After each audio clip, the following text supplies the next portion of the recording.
नमस्कार साथियों, विजय पिंगोली क्लासेस में आपका हार्दिक अभिनंदन है। पूर्व क्लास में हमारा चौहान वंश में शाकंभरी शाखा हो चुका था। उसी कड़ी के अंतर्गत हम आगे बढ़ते हैं। नेक्स्ट शाखा है हमारी रणथंभौर की शाखा।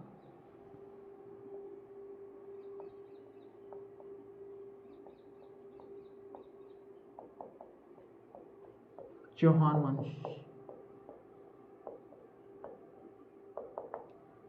दोस्तों, हम बेसिक तौर पे थोड़ा सा उसमें पढ़ चुके थे गोविंद राज का। गोविंद राज शाकंभरी में हमने पता किया था कि ये किसके रणथंभौर शाखा के संस्थापक हैं। रणथंभौर शाखा के संस्थापक। इनकी अगर हम कुलदेवी की बात करें तो कुलदेवी कौन है? हमारी शाकंभरी माता।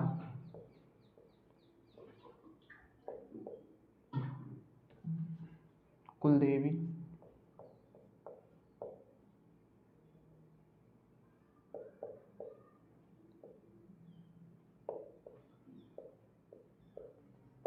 शाकंभरी माता। दोस्तों 1194 में रणथंभौर सवाई माधोपुर रणथंभौर में अपना राज्य स्थापित किया।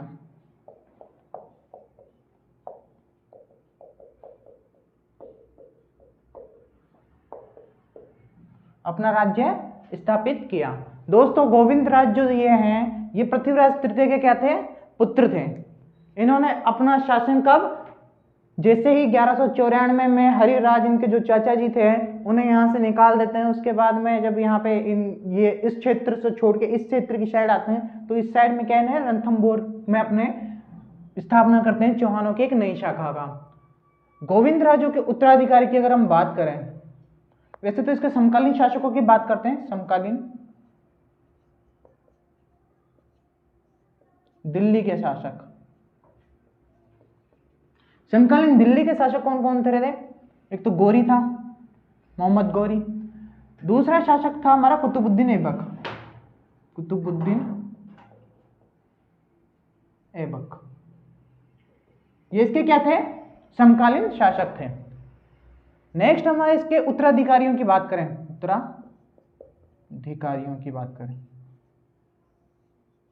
तो उत्तराधिकारियों में दोस्तों पहला तो था वल्हण।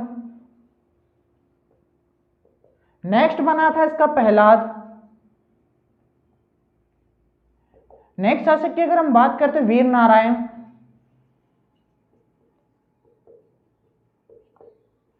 वीर नारायण के बाद दोस्तों वाघभट्ट।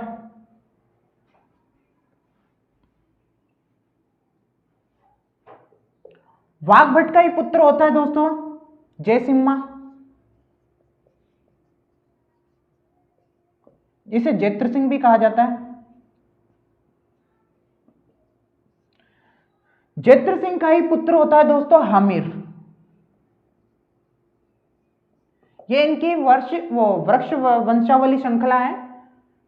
अब इसके अंतर्गत हमारे पास में एक तो इसके बारे में थोड़ी सी जानकारी मिलती है, इसके बारे में मिलती है, इसके बारे में, और ये तो हमें पढ़ना ही है, इंपॉर्टेंट है। ठीक है दोस्तों, तो हम पहले बात कर लेते हैं वल्हण की।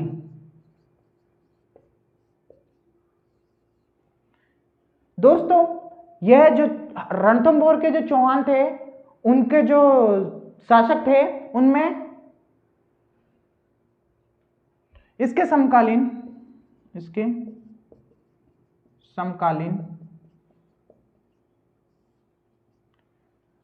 दिल्ली का इल्तुतमिश था। दोस्तों वल्हण के समकालीन दिल्ली का कौन था? इल्तुतमिश था।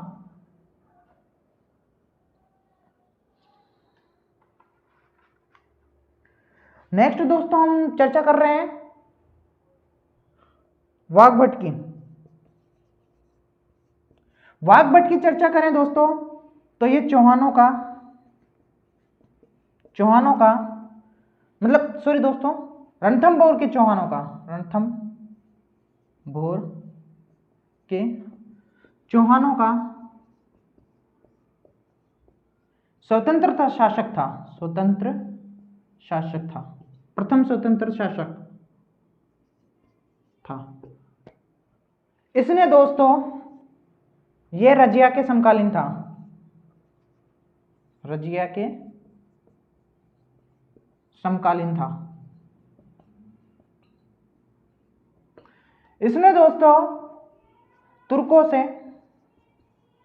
से रणथंभौर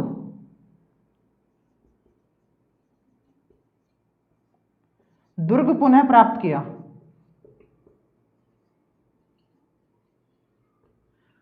तुर्कों से रणथंभौर दुर्ग पुनः प्राप्त किया दोस्तों, किसने? वाग्भट ने। वाग्भट के बाद में इसका पुत्र शासक बनता है जयसिम्हा या जैत्र सिंह, जयसिम्हा या जैत्र सिंह। अगर इसके हम काल की बात करें तो क्या है, 1250 से 82। इसका शासनकाल था 1250 से 82। जैत्र सिंह के समय दिल्ली का शासक था, दिल्ली का शासक मोहम्मद शाह, मोहम्मद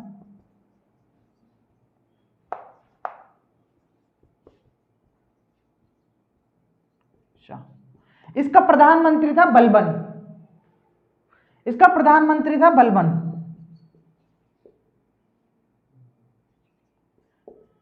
दोस्तों मोहम्मद शाह दिल्ली का शासक था, इसका प्रधानमंत्री कौन था? बलबन। बलबन के नेतृत्व में तीन बार बलबन के नेतृत्व में 3 बार रणथंभौर पर आक्रमण किया गया, रणथंभौर पर आक्रमण किया गया।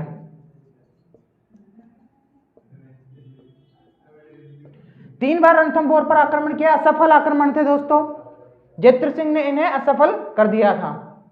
लेकिन जब इन्होंने रणथंभौर पर आक्रमण किया तो झाइन दुर्ग को तो जीत लिया, झाइन दुर्ग को जीत लिया। बलबन ने झाइन दुर्ग को तो क्या किया दोस्तों? जीत लिया। एक नोट लगा के लिख लीजिए दोस्तों, एनओटी नोट। झाइन दुर्ग को रणथंभौर दुर्ग की कुंजी कहा जाता है। दोस्तों रणथंभौर दुर्ग को जीतने से पहले हमें झाइन दुर्ग को जीतना पड़ता है, ठीक है। नेक्स्ट है इसके जैत्र सिंह के बाद में शासक बनते हैं हमारे हामिर। तो उसकी चर्चा हम इसको रिमूव करने के बाद में एकदम प्रॉपर तरीके से करेंगे। आप इसका स्क्रीनशॉट ले लीजिए, हम हामिर की चर्चा करेंगे।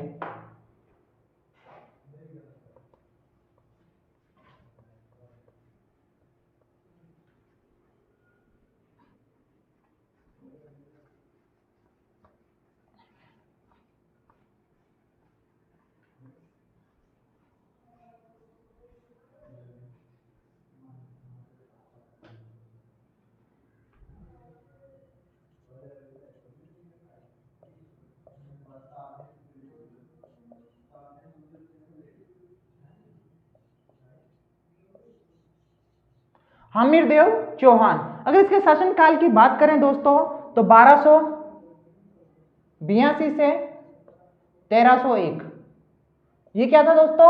इसका शासनकाल। हामिर देव की अगर बात करें तो इनका पिता के जो जैत्र सिंह के तीसरे पुत्र थे, जैत्र सिंह के तीसरे पुत्र थे। जैत्र सिंह के क्या थे ये दोस्तों? तीसरे पुत्र थे। अगर इनकी माता का नाम बात करें, माता हीरा देवी। अगर पत्नी की बात करें दोस्तों, पत्नी का नाम था दोस्तों रंग देवी, रंग देवी। अगर इसकी पुत्री की बात करें, पुत्री का नाम क्या था? पद्माला, या हम इसे देवल देवी कहते हैं, देवल देवी। अगर हम इसके गुरु की बात करें, तो राघव देव। और अगर हम इसके कवि की भी बात ही कर लेते, साथ साथ इनके दरबारी कवि थे विजयादित्य। ठीक है दोस्तों, ये कुछ इसके रिलेशन टाइप में थे। ठीक है, सेनापतियों की बात कर लेते हैं हम। सेनापति धर्म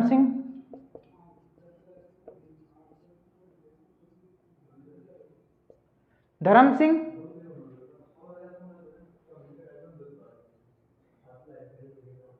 ठीक है।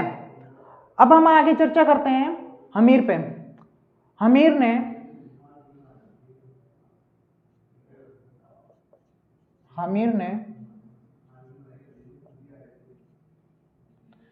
32 खंभों की छतरी का निर्माण करवाया।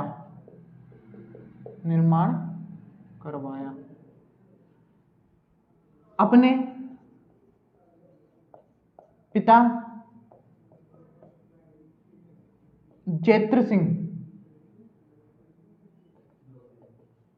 की याद में।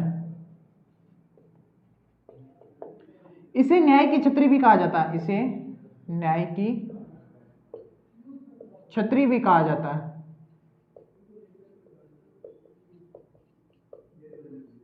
इसे क्या दोस्तों, न्याय की छतरी भी कहा जाता है। और क्या निर्माण कराया? रणथंभौर दुर्ग के अंतर्गत रणथंभौर दुर्ग में अपनी पुत्री के नाम पे तालाब का निर्माण कराया। अपनी पुत्री पद्माला, तो पद्मनाभ तालाब का पद्माला के नाम पे तालाब निर्माण करवाया।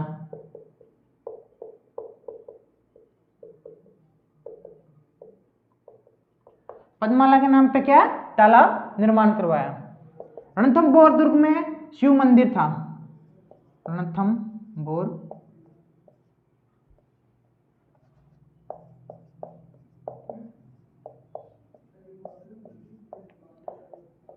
शिव मंदिर है। हमीर शिव के उपासक थे। हमीर देव शिव उपासक थे।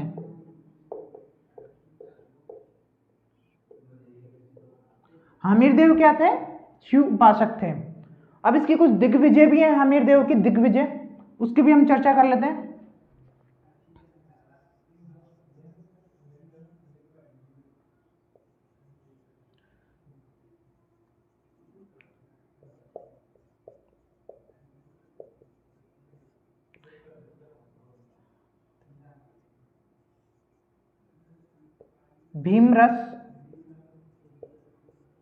भीमरस के शासक थे अर्जुन, उनको परास्त किया, अर्जुन को हराया। ठीक है, यहीं पे धारा पड़ता है। धारा के शासक थे भोज, भोज को इन्होंने परास्त किया। यहीं से इधर बढ़ते ही हैं आबू। आबू कहते प्रताप को इन्होंने परास्त किया। यहीं से इधर बढ़ते हैं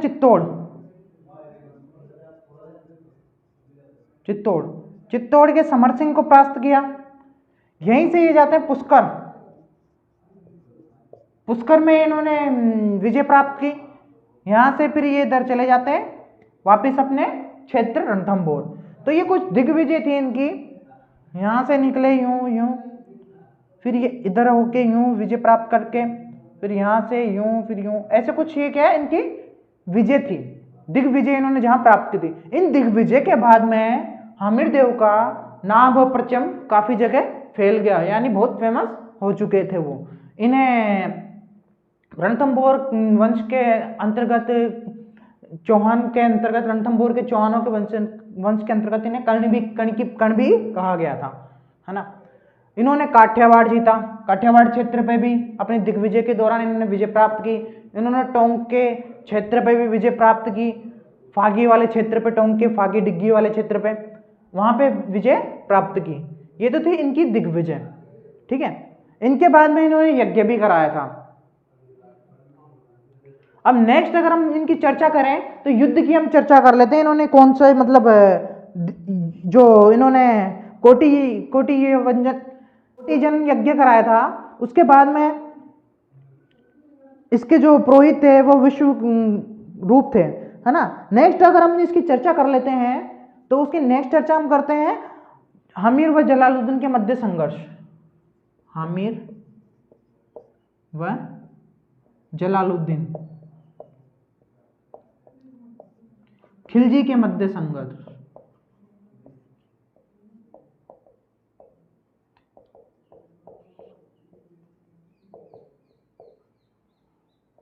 हमीर व जलालुद्दीन खिलजी के मध्य संघर्ष, इसकी हम चर्चा करते हैं।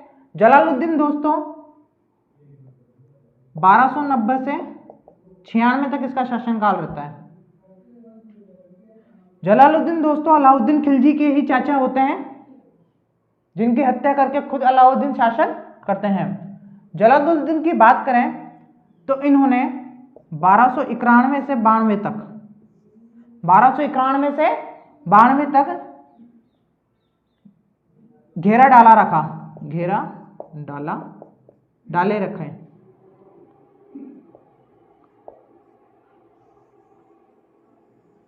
झाइन दुर्ग पर इन्होंने विजय प्राप्त कर ली। झाइन दुर्ग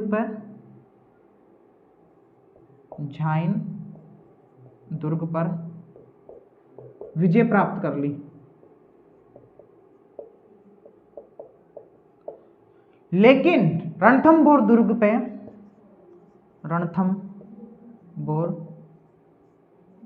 दुर्ग का 8 माह तक घेरा डाले रखा।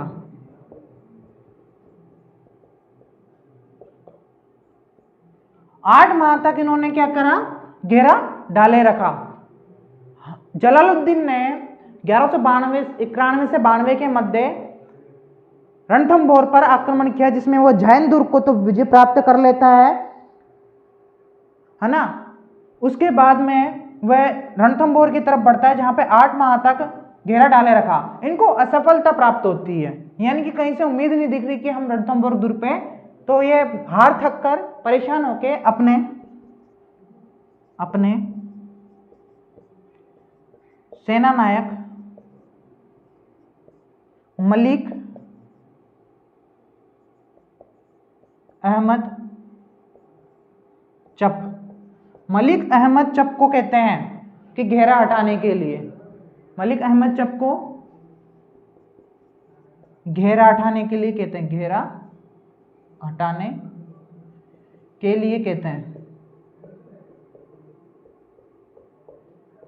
मलिक अहमद चप को घेरा हटाने के लिए कहते हैं। तब ये चप कहते हैं कि इससे तो हमारी बदनामी होगी। तब एक कथन कहते हैं, कौन, जलालुद्दीन कथन कहते हैं, ऐसे दुर्ग को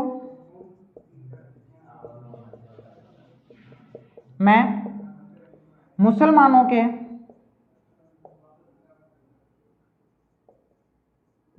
के एक बाल के बराबर नहीं समझता, एक बाल के बराबर नहीं समझता। ये कथन कहते हैं, ऐसे दुर्गों को मैं मुसलमानों के एक बाल के बराबर नहीं समझता, और ऐसा कहकर वो यहां से चले जाते हैं। नेक्स्ट संघर्ष होता है हमारा इन्हीं के भतीजे अलाउद्दीन खिलजी के साथ। तो हम उसकी एक बार चर्चा कर लेते हैं। इसको रिमूव कर देता हूं, आप स्क्रीनशॉट ले लीजिए बेशक।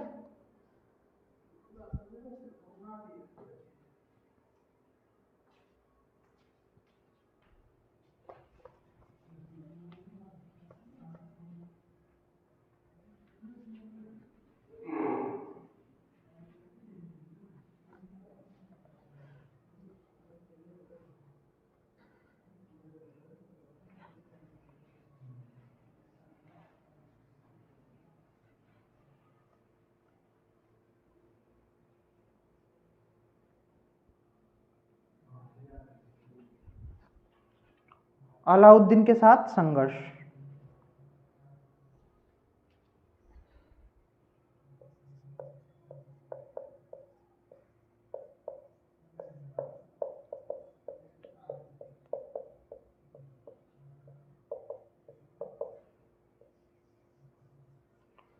अलाउद्दीन के साथ संघर्ष।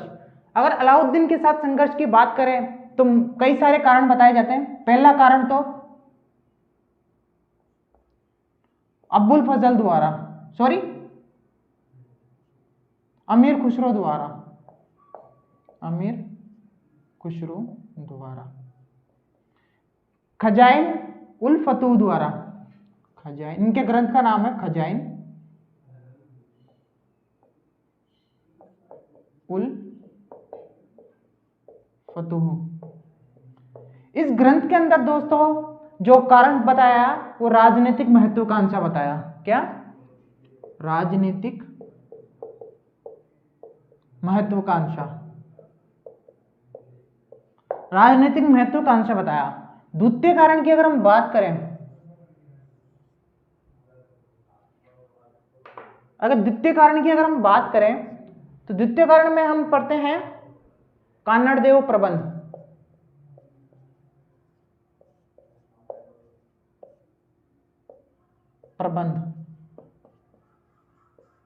कानड़देव प्रबंध के अंतर्गत दोस्तों, इसके अंतर्गत बताया गया है पद्मनाभ द्वारा, इसके रचयिता थे।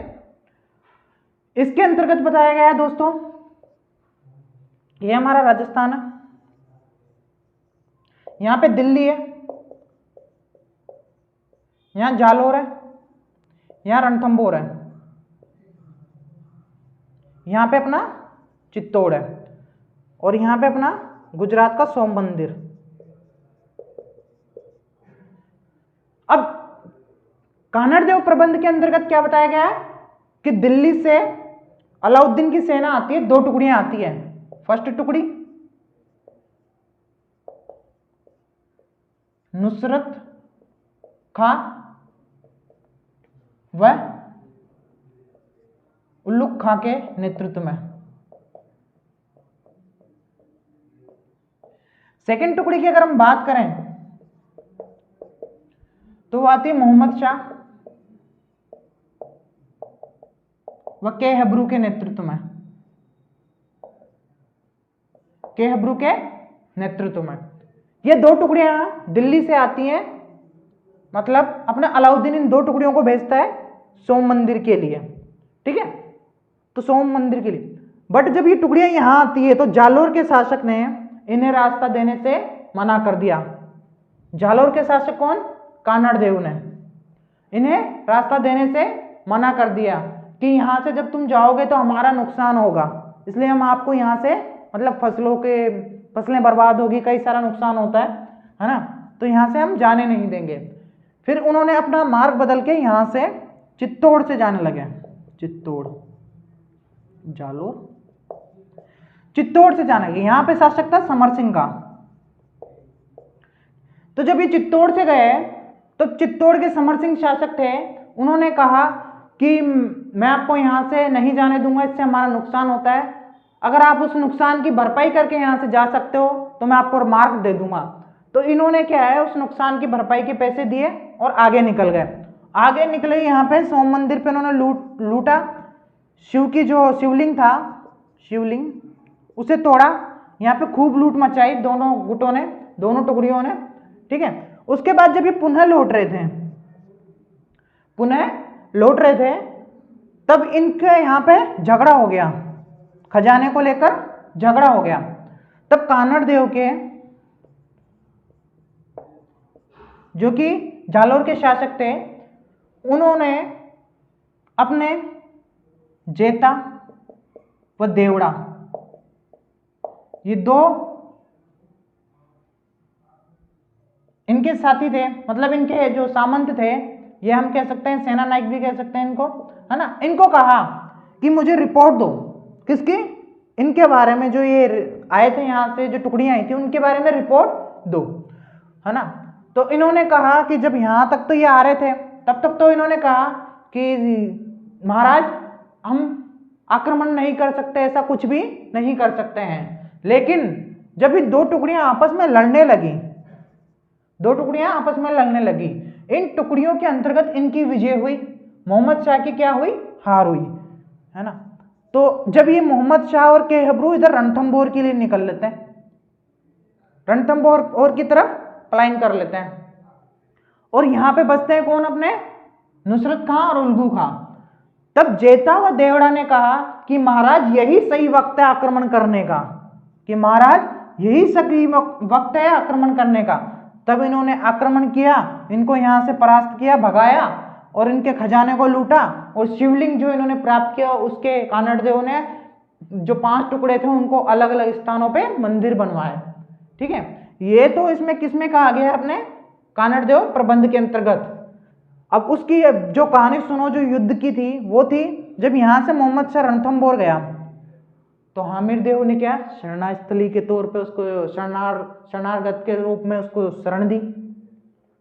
अब जब ये बात दिल्ली के अलाउद्दीन को पता चली तो उन्होंने कहा कि मोहम्मद शाह को हमें लौटा दो, बट हमारे चित्तौड़ के रणथंभौर के हमारे जो हामिर देव थे वो कहे कि शरणागत की रक्षा करना हमारा परम धर्म है, हम नहीं लौटाएंगे।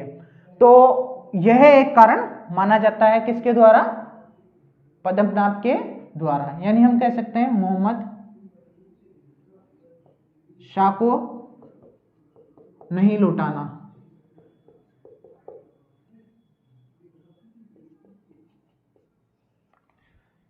नेक्स्ट अगर हम थर्ड कारण की बात करें, वो भी कुछ इससे ही मिलता जुलता है। ठीक है, थर्ड कारण की बात करें तो वो चंद्रशेखर के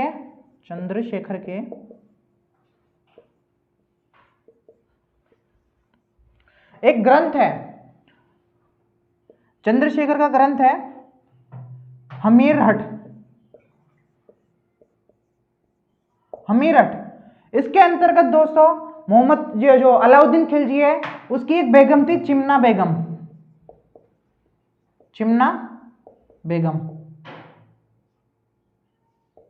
हमीरहट में एक चिमना बेगम थी, इसका जो प्रेम प्रसंग था वह मोहम्मद शाह के साथ था। प्रेम प्रसंग क्या था, मोहम्मद शाह के साथ था। इस बात का पता किसको चल जाता है, अलाउद्दीन को। अलाउद्दीन को जब इस बात का पता चलता है उससे पहले ही मोहम्मद शाह व इसका एक साथी केहबरू दोनों वहां से निकलकर कहां जाते हैं, रणथंभौर। दोनों वहां से निकल के कहां जाते हैं, रणथंभौर में जब ये आ जाते हैं तो ये वही शरणागत के रूप में आते हैं। तब फिर पुनः वही बात हो जाती है कि अलाउद्दीन ने कहा कि हमें मोहम्मद शाह को लौटा दो, अन्यथा इसकी आपको भुगतना पड़ेगा इसका परिणाम। तो जब उन्होंने मना कर दिया तो प्रथम आक्रमण 1299 में नुसरत खां व उल्ग खां के नेतृत्व में किया गया। इन दोनों के नेतृत्व में एक चौथा कारण भी हम लिख ही सकते हैं, उसको भी लिख ही लेते हैं, एक चाचा की पराजय, चाचा की हार का बदला, इसको भी हम कारण मान सकते हैं। 1999 में नुसरत खां के नेतृत्व में सेना भेजी गई तो इन्होंने झाइन पर अधिकार कर लिया। नुसरत खां व उल्गू खां के नेतृत्व में क्या की गई, सेना भेजी गई। कब, 1299 में सेना भेजी गई। तब इन्होंने झाइन पर तो अधिकार कर लिया, लेकिन वहीं से ही हमारे हमीर देव की अगर हम बात करें, हमीर देव ने एक सेना भेजी जिसका भीम सिंह और धर्म सिंह नेतृत्व कर रहे थे। भीम सिंह व धर्म सिंह के नेतृत्व में सेना भेजी। दोस्तों ये एक अपना जो 1299 वाला आक्रमण हुआ था, उसी दौरान भीम सिंह व धर्म सिंह के नेतृत्व में सेना भेजी जब झाइन पर अधिकार कर लिया था नुसरत खां और उल्गू खां ने। तो भीम सिंह व धर्म सिंह के नेतृत्व में सेना भेजी, तो इन्होंने क्या किया, भीम सिंह और धर्म सिंह के नेतृत्व, तो इन्होंने जो अपना झाइन के दुर्ग के वापस तो विजय प्राप्त की और अलाउद्दीन की सेना को लूटा। झाइन के दुर्ग पर विजय प्राप्त की और सेना को लूटा।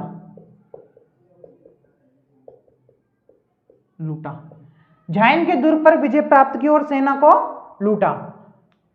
जब ये सेना को लूटकर वापस जा रहे थे, तब भीम सिंह तो पीछे रह जाते हैं और धर्म सिंह क्या है, आगे निकल जाते हैं। यानी धर्म सिंह आगे, मतलब विजय तो प्राप्त कर ली थी, लेकिन जब ये लौट रहे थे तो धर्म सिंह आगे निकल जाते हैं। भीम सिंह पीछे रहते हैं, पीछे रह जाते हैं, जिसका फायदा अलप खां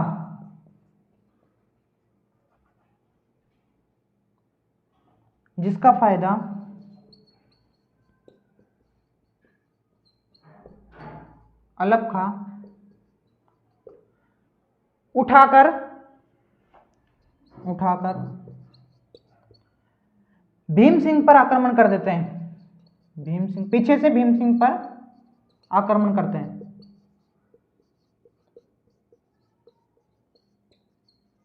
भीम सिंह पर आक्रमण कर देते हैं, जिसमें भीम सिंह मारे जाते हैं या शहीद हो जाते हैं या वीरगति को प्राप्त हो जाते हैं। नेक्स्ट हम आगे चर्चा करते हैं। इससे पहले आप इसका स्क्रीनशॉट ले लीजिए। जगह की थोड़ी बहुत कमी है तो हम थोड़ा इसको रिमूव करके फिर हम चर्चा करेंगे। आप इसका स्क्रीनशॉट ले लीजिए फटाफट।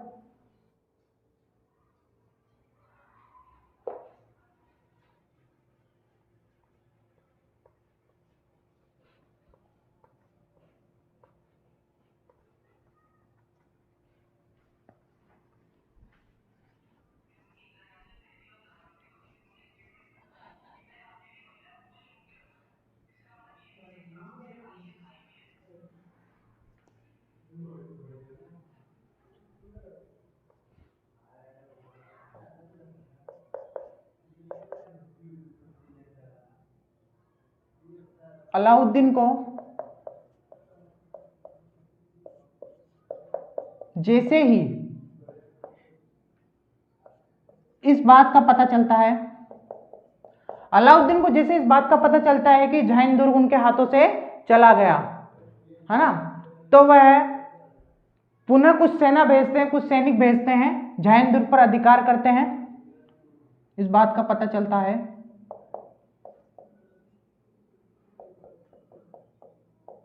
कुछ सेना भेजते हैं, पुनः झाइन पर अधिकार करते हैं।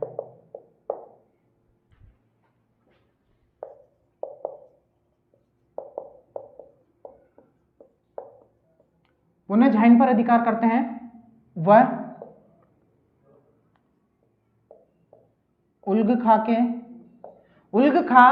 द्वारा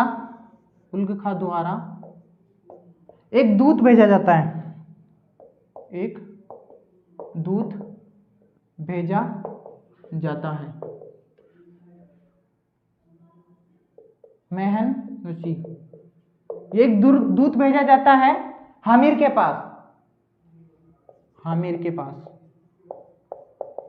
यह दूत कहता है, हामिर अपनी हार कबूल कर ले और अपनी पुत्री का विवाह अलाउद्दीन के साथ कर दे। अपनी पुत्री का विवाह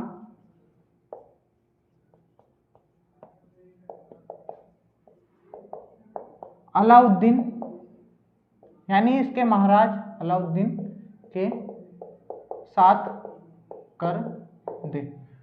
बट हमीर क्या करते हैं, इस प्रस्ताव को ठुकरा देते हैं। तब यह उल्गू खां के नेतृत्व में सेना उल्गू खां के नेतृत्व में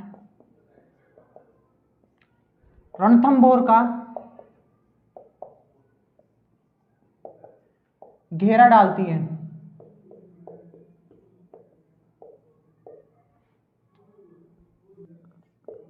गरगच व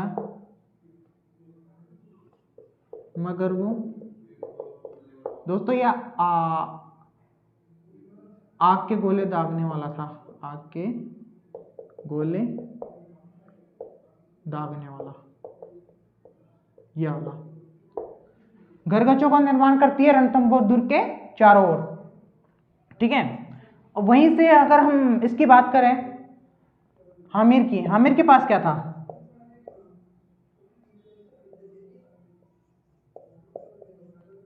भैरव यंत्र,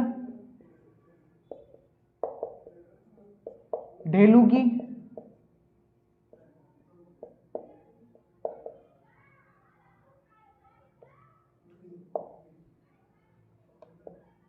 ये कुछ यंत्र थे।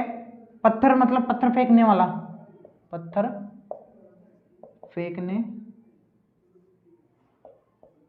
वाला। जब ये पत्थर फेंक रहे थे तो उससे एक पत्थर क्या है उल्गू खा के लग जाता है, जिससे उसकी क्या हत्या हो जाती है। एक पत्थर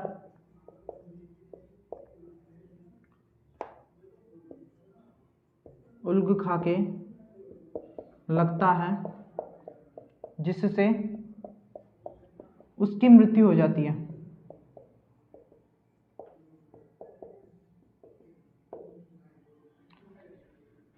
इसकी सूचना मिलते ही अलाउद्दीन एक बड़ी सेना के साथ में रणथंभौर दूर आ जाता है।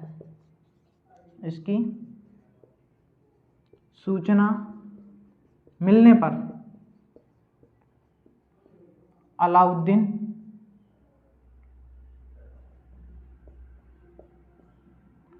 रणथंभौर आता है।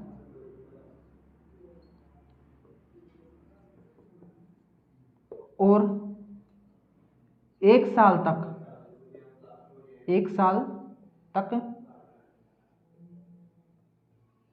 घेरा डाले रखता है। एक साल तक घेरा डाले रखता है। यह रणथंभौर आता है और एक साल तक घेरा डाले रखता है। वहीं पे ही रणथंभौर दुर्ग में अन्न की कमी होती है, अन्न की कमी होती है। तभी अमीर खुसरो एक कथन कहते हैं इसी चीज को लेके, अमीर खुसरो एक कथन कहते हैं इसी चीज को लेके कि 2 सोने के दाने, 2, याद रखिए दोस्तों, इसको थोड़ा इंपॉर्टेंट कर लीजिए, 2 सोने के दानों के बदले,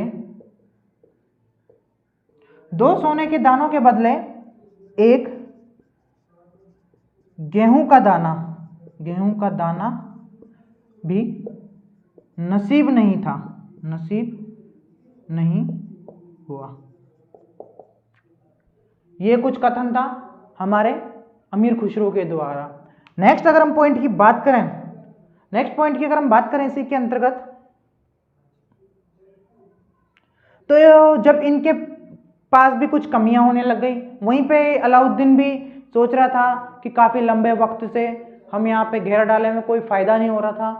तब संधि की सोची गई, दोनों गुटों के अंदर संधि की सोची गई। तो आमिर की तरफ से रणमल व रतिपाल को अलाउद्दीन के पास भेजा गया।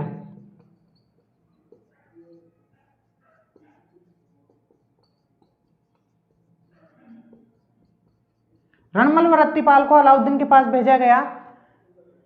अलाउद्दीन ने इन्हें लालच देकर अपनी तरफ मिला लिया। अलाउद्दीन ने इन्हें लालच देकर अपनी तरफ मिला लिया।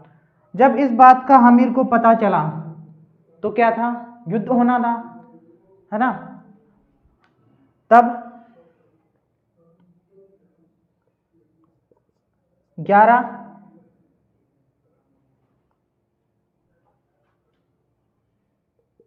जुलाई 1301, यह महत्वपूर्ण तिथि है दोस्तों। 11 जुलाई 1301 को रणथंभौर युद्ध होता है, बोर युद्ध होता है। इस युद्ध के अंतर्गत दोस्तों इसी दौरान सर्वप्रथम तो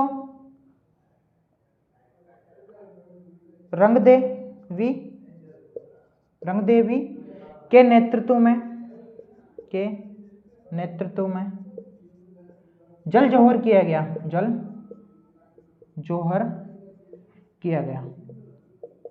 रंगदेवी के नेतृत्व में जल जोहर किया गया। जल जोहर किसमें किया गया दोस्तों?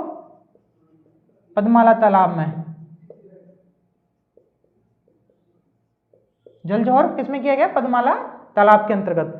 रंगदेवी के नेतृत्व में व इनकी पुत्री देवल के नेतृत्व में क्या किया गया? जल जोहर किया गया। यह राजस्थान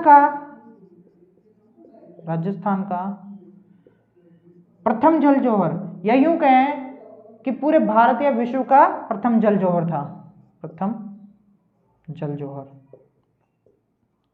ऐसा और कहीं पे भी उल्लेख नहीं मिलता है। जल जोहर कब, रणथंभौर का जल जोहर कब, मतलब जोहर कब किया गया? 11 जुलाई 1301 को। रणथंभौर का युद्ध कब हुआ? 11 जुलाई 1301 को। इसमें रणथंभौर के अंतर्गत जब केसरिया धारण करके आमिर सिंह उतरते हैं मैदान में, तो इनकी क्या होती है? पराजय होती है। उसी उपलक्ष्य के अंतर्गत, मतलब सॉरी दोस्तों उपलक्ष्य बोल दिया, उसी के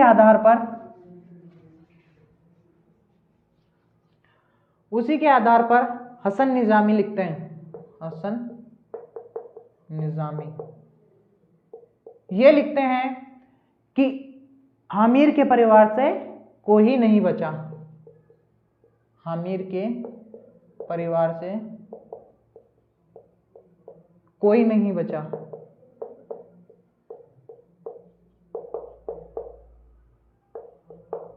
वहीं पर हमारे अमीर खुसरो लिखते हैं दोस्तों, ये कथन है ना, इनको याद रख लिया करो, ये इंपॉर्टेंट होते हैं। अमीर खुसरो लिखते हैं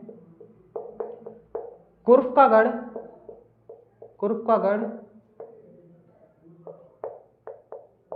इस्लाम का गढ़ हो गया, इस्लाम का गढ़ हो गया।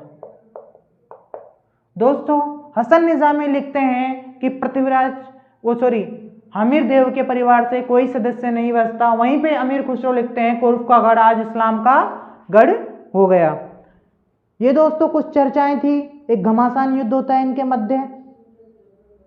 अगर हम एक छोटा सा एक और चर्चा कर लेते हैं कि इनकी जानकारी हमें कहां कहां से मिलती है, जानकारी के स्रोत, उसके बाद में हमारा दोस्तों यह वंश खत्म हो जाता है। हामिरहट किसने लिखा दोस्तों? चंद्रशेखर ने। इन्होंने सृजन चरित भी लिखा था। हामिर महाकाव्य किसने लिखा दोस्तों? नैनचंद्र सूरी ने। हामिर रासो जयानक ने, नहीं सॉरी जोधराज ने दोस्तों। नेक्स्ट है हमारा कानड़देव प्रबंध।